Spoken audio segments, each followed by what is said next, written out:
Bueno, hace muchísimos años, muchísimos, tanto que me cuesta recordar ciertos hechos. Había una viejita, cieguita, que pasaba por la avenida Central siempre y decía: ando siempre sola, no tengo pequeño ni grande que pida por mí, ando siempre sola.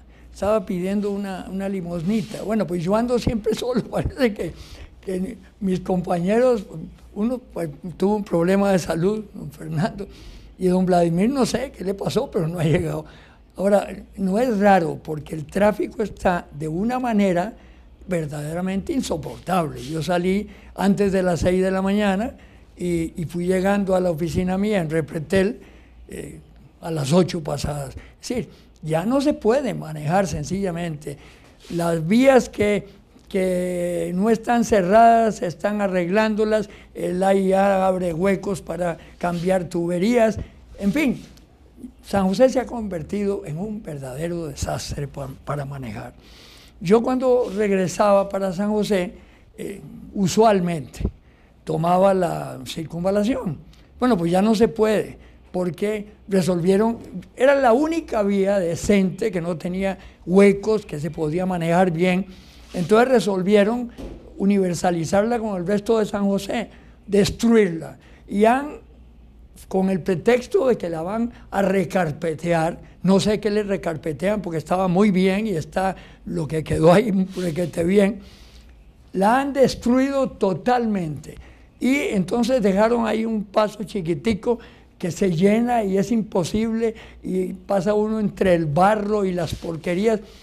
En fin, la verdad es que hay que protestar, porque la gente, como decía don Pepe Figueres, aquí estamos domesticados. Bueno, pareciera que estamos domesticados, porque nadie protesta. La situación es imperiosamente para protestar. No puede ser. Es decir, uno no viene a parrandear ni a una fiesta, viene a trabajar. Y resulta que no puede porque no se puede, sencillamente. Todas las calles de San José o están tapadas o están con agujeros enormes o está la AIA abriendo agujeros o están recarpeteando o están... En fin, hay que ver, yo no sé si las señores del gobierno deben vivir cerquita ahí del Zapote, porque cómo llegan temprano o no llegan temprano y no les importa, porque no puede ser. Es decir, no puede ser. Yo me imagino la gente que tiene que venir en bus, que tiene que levantarse a las 4 de la mañana para más o menos cumplir con sus obligaciones en el trabajo. Verdaderamente es insoportable. Pero bien, ¿qué vamos a hacer? Es decir, hay que aguantar, como dicen algunos choferes, hay que tener paciencia. A mí se me está acabando la paciencia, para ser absolutamente franco y honesto. Otra cosa es que, de nuevo, está saliendo la famosa Caperucita Verde, ese señor impoluto que se ha tomado el cuidado de criticar un día sí y otro también, pero no es criticar, es insultar a todos los que por una u otra razón tienen una pensión. Ahora la han prendido nuevamente con don Vladimir de la Cruz, ya le sacaron una foto a don Fernando y otra vez vuelven conmigo. La famosa pensión de lujo, que ya me la cortaron hace un año, hace más de un año me la cortaron. Pero no está satisfecho, él debe desear que me la quiten. A mis 88 años que me quiten la pensión, que no me la puse yo, me la pusieron. Y el famoso cuento de una pensión de lujo, una pensión de alrededor de 3 millones, que él inventaba que era de 4.800.000, que es lo que tiene en la mente torcida, que hace rato se la debía limpiar con un poquito de cloro, y ha seguido con esta necedad. Yo no sé qué es lo que quiere. connotarse, y lo peor es que está envenenando el ambiente, porque un montón de gente que yo veo que se refiere al tema, están convencidos de que es un defensor de la justicia, y lo siguen con que qué barbaridad, que no sé por qué no dicen que los fusilen, que los maten, es lo que le falta, es lo que le falta, como él está acostumbrado a eso. Yo tengo una versión de algo que no lo voy a contar porque sí tengo un poquito de conciencia de lo que uno debe hablar, cosa que él no tiene. Yo creo que él ni la conoce ni por el forro. Seguir hablando mal de la gente, sacar fotos. Una persona tan respetable como don Vladimir de la Cruz, no va a hacer que lo saque diciendo disparates. Es uno de los historiadores más notables que tiene el país. No es porque sea compañero mío, porque es efectivamente don Fernando Durán Ayanegui, ex rector de la universidad, una persona también respetabilísima, con una cultura navegable, por favor. Y este señor que se está quejando dice, lo llama privilegios. Yo me pregunto si no fue un privilegio cuando su papá se fue de embajador a España y él medró a la sombra del Estado como hijo simplemente para educarse y formarse en España gratuitamente. Y terminó robándose la esposa de otro amigo mío. En fin, tiene una carta de antecedentes que yo la llamaría carta de excomunión. Pero la verdad que cansa seguir hablando de esto. A él no le cansa, todos los días publica disparates, pero bueno. Ahora cambiemos el tema porque de veras cansa hablar de lo mismo. ¿Qué está pasando en el país? Nuevamente, a mí me da pena decir, en mis tiempos, bueno, porque yo tengo 88 años, es una catizumba, voy a llegar a 90, gracias a Dios, todavía camino, con bastón, pero camino. Y a veces me cuesta entender lo que se llamaba Corte Suprema de Justicia en mis tiempos, cuando yo estudiaba Derecho. Era una institución respetabilísima, intocable, con magistrados, pero que brillaban con luz propia. Y resulta que ahora se ha hecho un escándalo, que yo no sé, a mí, como estudiante de Derecho, como abogado, me da pena, sinceramente me da pena en lo que se ha convertido la Corte Suprema de Justicia. No porque yo lo diga, es porque sale publicado en los periódicos, es porque todas las emisoras lo dicen y nadie contesta. Privilegios, ventajas que nombran a la hija, a la esposa, al hermano, al hijo. Y la cosa así, claro, como están entre ellos, es como una mafia. Y da pena que una entidad como la Corte Suprema de Justicia, nada menos que el Poder Judicial, señores, esté en esas cosas, en boca de todos hasta de los amarillistas, ¿verdad?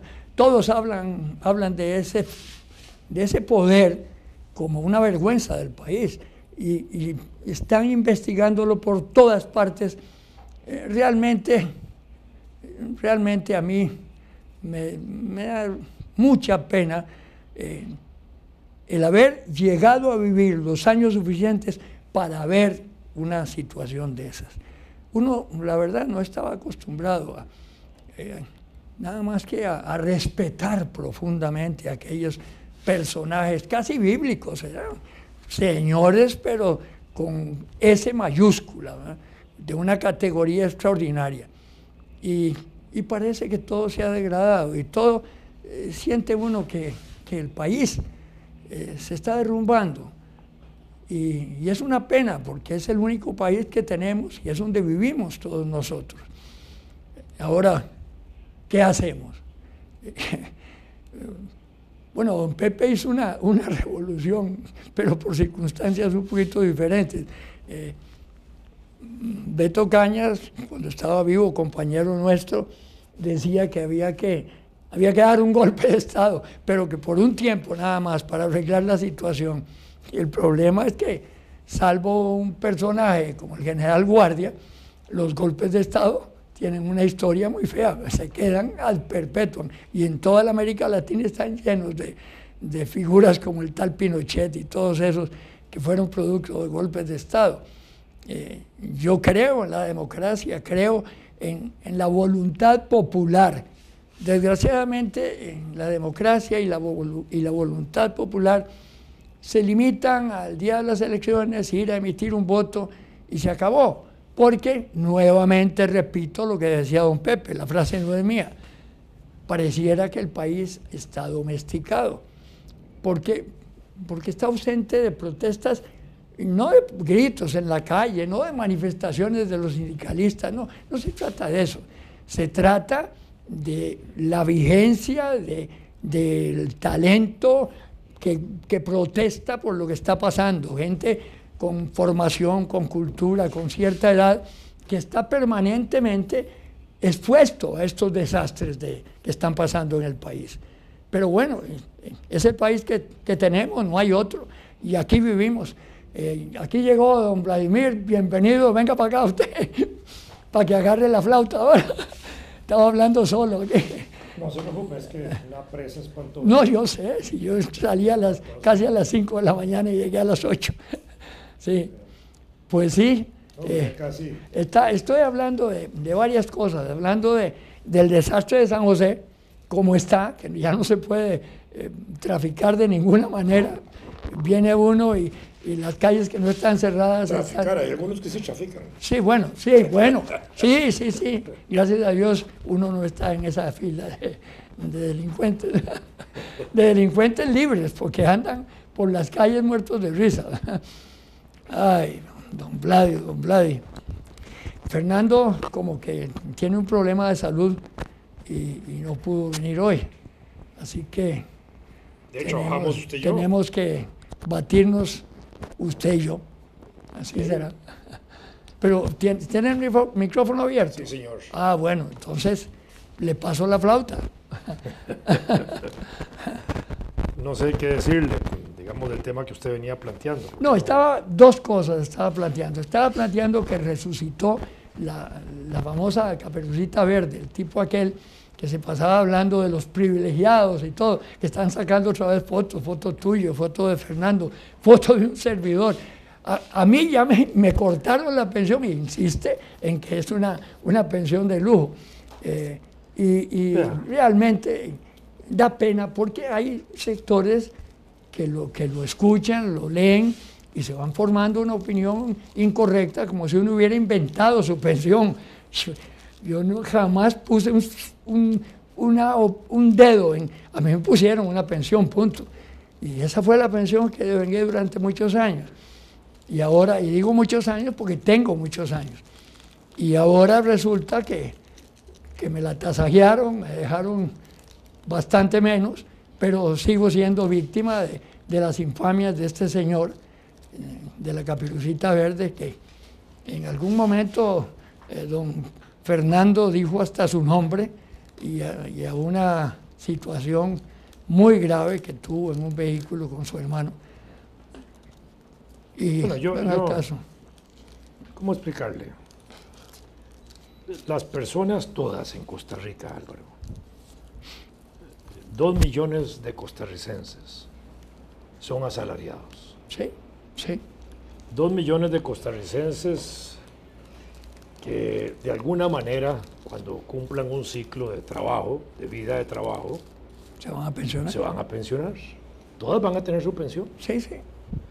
Ninguna de esas 2 millones de personas, ni usted, ni yo, ni los que vienen, ni los que en el futuro se van a pensionar, han formado parte de la Asamblea Legislativa, donde regularon pensiones de las cuales ellos iban a beneficiar en el futuro. ¿Cierto? Sí, bueno, eso es.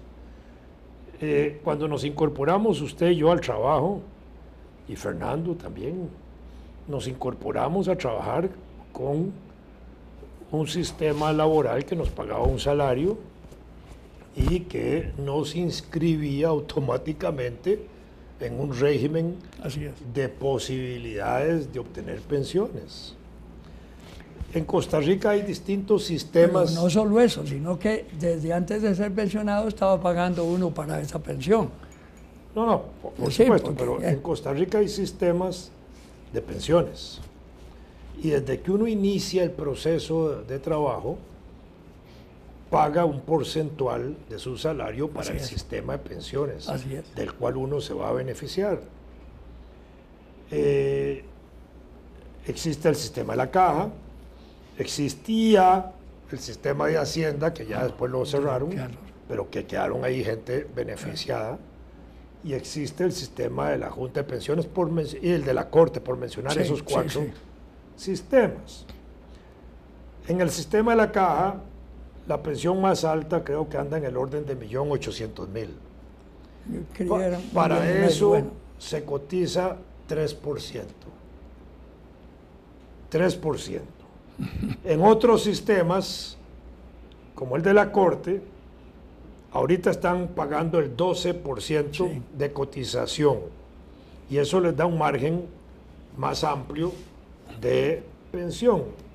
Si solo fuera el 3% multiplicado por 1.800.000 en tope, el de 12% estaría en el orden casi de los 7 millones en posibilidad del mismo tope proporcional. Sí, Y en el de la Junta de Pensiones, que es el que muchos hemos pagado, cotizamos el 15%.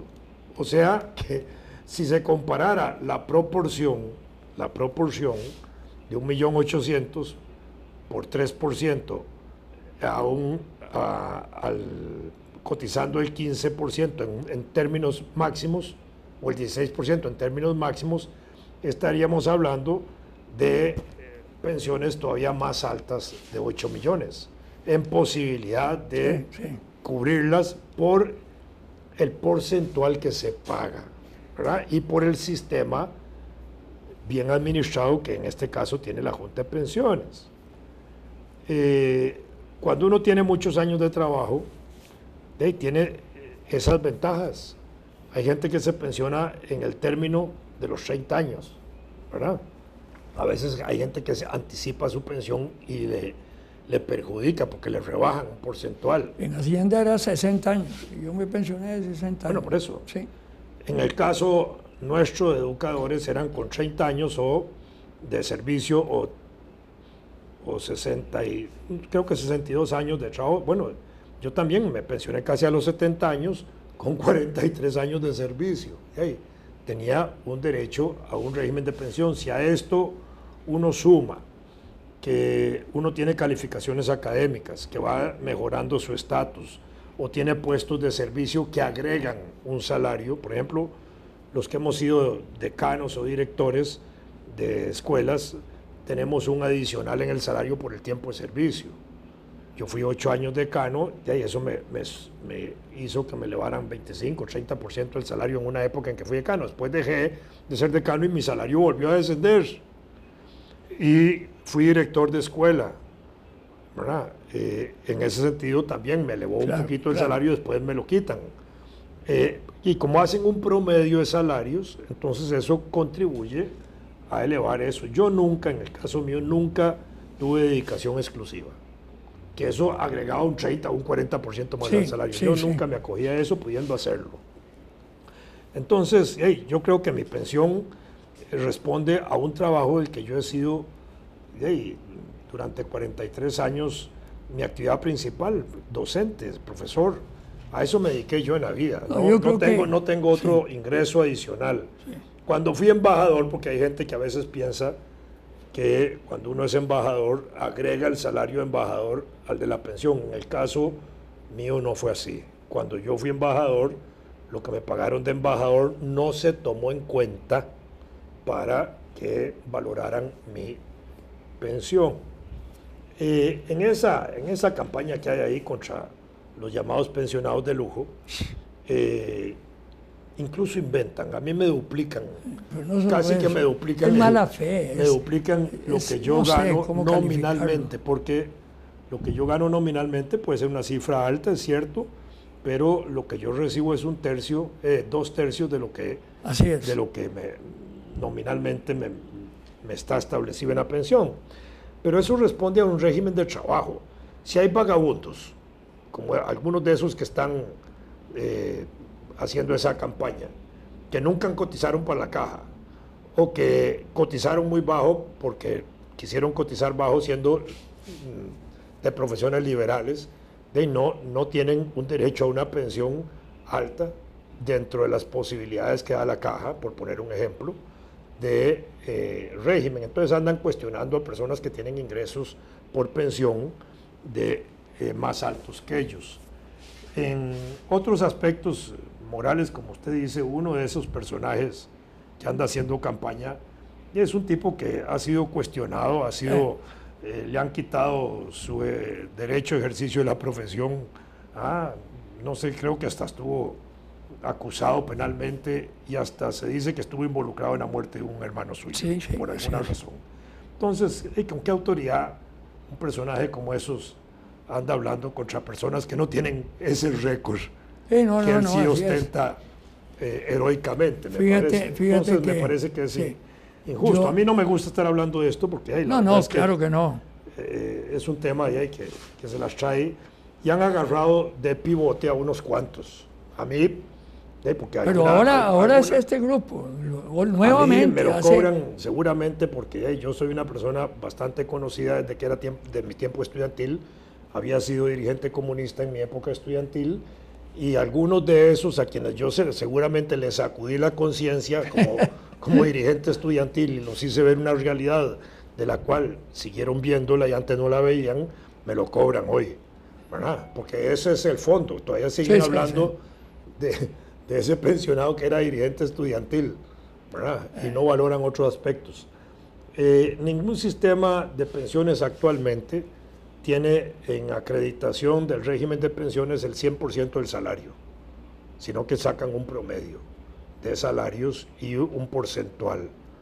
Entonces, al final de cuentas son sistemas en los que ni usted, ni yo, ni Fernando, ni los pensionados en general hemos actuado en beneficio propio. Sí, así es. En algunas partes del sistema de pensiones de nuestro país, lo que ha creado, digamos, un malestar, digamos, bastante fundamentado, es que en el sistema de Hacienda, ahí sí había ciertos aprovechamientos que se podían hacer en el pasado que ya no se hacen, desde hace muchos años ya no se hacen, porque había gente que se pasaba al sistema de Hacienda a última hora para ganarse beneficios que el sistema daba.